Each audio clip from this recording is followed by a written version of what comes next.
The Russian withdrawal from the western part of the Kherson region has begun. Russian forces probably intend to continue this retreat over the next few weeks, but may experience problems if Ukrainian forces decide to attack. The Russians may attempt to blow up a dam at the Kakhovka hydroelectric plant, HPP, to cover their retreat from Kherson and prevent Ukrainian forces from pursuing Russian forces deep into Kherson Oblast. Russian forces made an unsuccessful assault attempt northeast of the city of Kharkiv along the international border and continued shelling settlements along the Uskal River.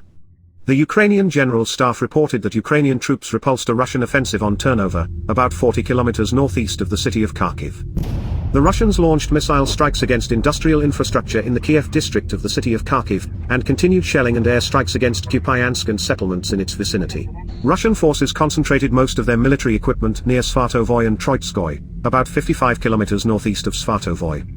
The AFU repulsed a Russian assault on Lyman. The occupiers struck Novovoskresenskoy and Novaya Kamenka in the north of the Kherson region. The Southern Operational Command of the Armed Forces of Ukraine stressed that Russian troops were using Ukrainian civilians as human shields while transporting military equipment across the Dnieper River, and Russian sources released footage showing a line of civilians waiting to cross from Kherson. On October 21, Russian troops continued ground attacks in the Donetsk region. The Ukrainian General Staff reported that Ukrainian troops repulsed Russian ground attacks near Bakhmut, northeast of Bakhmut near Soledar, and south of Bakhmut near Ozaryanivka, Optina, and Oradivka.